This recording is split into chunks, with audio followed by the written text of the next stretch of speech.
La búsqueda de este nuevo estilo de desarrollo es ya una exigencia mundial. Hemos visto cuáles son las alternativas, hemos visto cuáles son las orientaciones. Particularmente en esta segunda mitad del siglo pasado, del siglo XX, ya se han hecho evidentes problemas ambientales graves y se han reconocido ya los límites de la naturaleza para poder recuperar la pérdida creciente de su diversidad biológica, para poder reponer los recursos naturales en la forma en que los necesitamos, para poder ponerlos a disposición de esta creciente masa que ya está cercana a los 7.000 millones, o ya pasó los 7.000 millones de habitantes en el mundo, que aspira a consumir de una manera tremenda todos los recursos que pueda, y que en términos económicos no hay pues un límite, no se ha puesto no hay una manera de interpretar el crecimiento, tiene que ser permanente y no hay una respuesta clara a cómo podríamos copar con estas ambiciones de crecimiento. Entramos ya a ciertos límites en capacidades nacionales para poder resolver los impactos ambientales, para poder atender la inseguridad alimentaria, las externalidades negativas e internalizar el tratamiento de los costos sociales que provienen de estos impactos, y todo esto en un contexto de cambio climático que impone una nueva condición al desarrollo sostenible.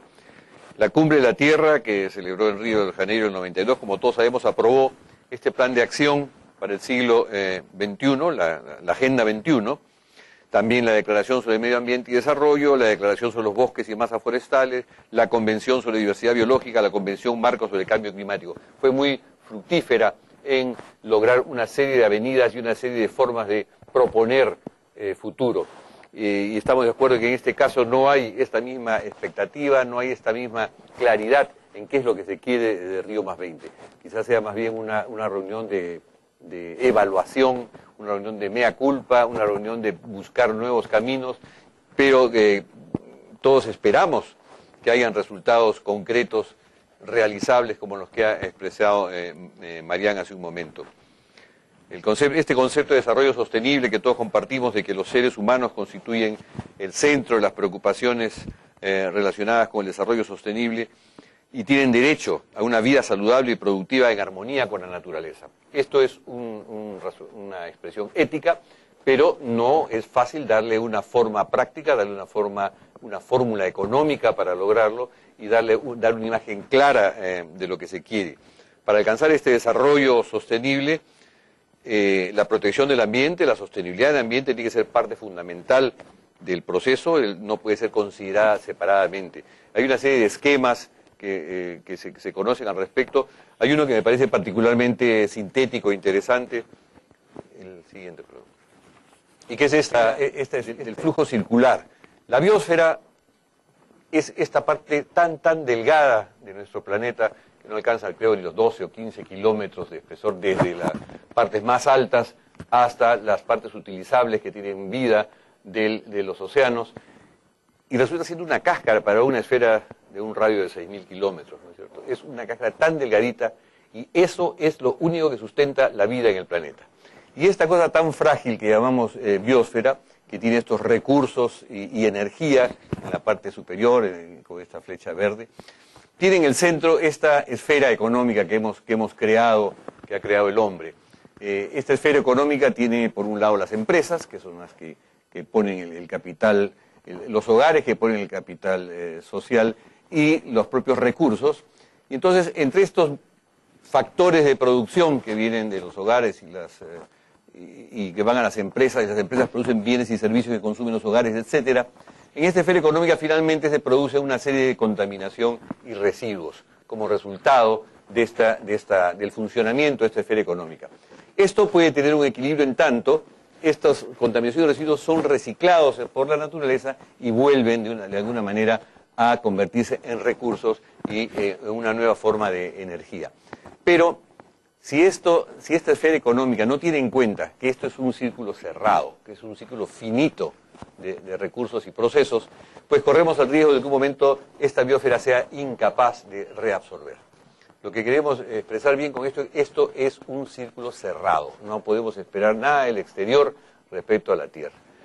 Y cuando decimos hay que salvar el planeta Tierra, estamos diciendo algo estamos diciendo algo para no decir hay que salvar la especie humana, porque el planeta Tierra se va a salvar solo, no nos necesita. El día que desaparezcamos probablemente va a estar mejor. Entonces la Tierra, el planeta Tierra no hay que salvarlo, tenemos que salvar a la especie humana que está envuelta en este problema. En fin, el otro tema interesante es el de los vectores de la sostenibilidad en el tiempo. En vez de ver el triángulo como vértices, prefiero verlo como lados. Hay un lado, un vector que es la tasa de crecimiento económico, al lado izquierdo.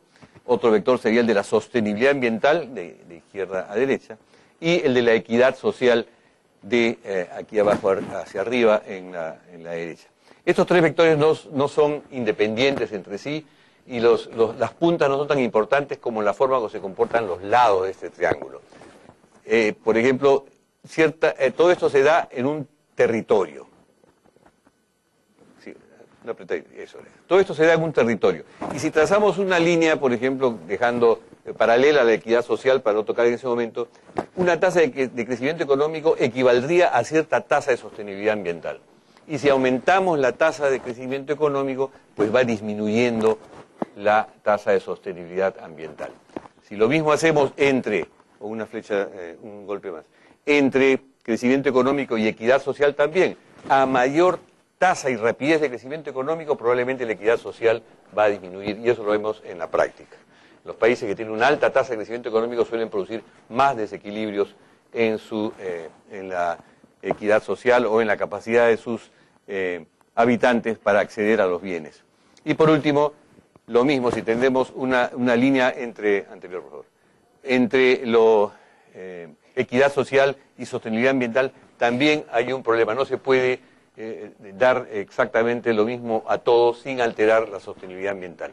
¿A qué nos lleva todo esto? En que hay implícito la necesidad de un equilibrio en el manejo de estos tres vectores. No podemos trabajar uno a expensas del otro. Tenemos que considerar al mismo tiempo los tres. Y esta es digamos, la moraleja de este tema. Bien, volviendo al informe de país, el informe en su resumen tiene algunos aspectos sobre cambios, desafíos y retos al 2021. Esta elaboración del informe país, que contiene tres aspectos: el patrimonio natural y cultural, la economía verde, algo de gobernanza institucional. Luego tiene una evaluación de lo actuado en la dimensión económica y social, en conservación y manejo de recursos, en medios de ejecución y el proceso de centralización. Esta elaboración del informe país para esta conferencia de Río +20 fue liderada por el Ministerio del Ambiente desde el año pasado, el 2011, antes del cambio de gobierno, y se ha ido haciendo por etapas. Naturalmente el cambio de gobierno, el cambio de orientación política, incluso que tuvimos todo el semestre de julio a diciembre del año pasado, influyó en la elaboración de este documento y ha obligado a hacer una serie de revisiones a partir de este año también. Esto no es más que un reflejo de lo que estamos viviendo en el país, un país que está creciendo a una alta tasa en su economía, que al mismo tiempo tiene una alta preocupación por el medio ambiente, pero que al mismo tiempo está viendo que las regiones y las poblaciones empiezan a reclamar a través de conflictos socioambientales un rol más importante en las decisiones económicas. Esto es una realidad, esto se refleja entonces también en nuestro informe de país. Yo lo que pasa en el Perú a veces lo comparo a lo que sucede con el río Amazonas cuando encuentra las aguas del río Negro frente a Manaos. Y es clarísimo, las aguas color café con leche del Amazonas se encuentran las aguas negras realmente del río Negro y no se mezclan inmediatamente, caminan juntas por varios kilómetros sin mezclarse. Y así nos está pasando con la velocidad de crecimiento económico y la preocupación ambiental. En algún momento tenemos que empezar a hilvanar y a articular las necesidades de gestión ambiental más intensas con estas del crecimiento económico. En este momento la inercia de inversiones, la inercia de crecimiento, sustentada en una real reducción de la pobreza que no podemos dejar de lado, ni podría nadie atreverse a dejar de lado por el momento, tiene que estar acompañada de algo que ya se viene trabajando en el Estado, se viene trabajando en la sociedad, se viene trabajando incluso en el sector privado, un mejor manejo ambiental. Pero por el momento estamos conviviendo dos dinámicas de difícil armonización hasta que no tengamos mejor conciencia de cómo hacerlo. El Perú tiene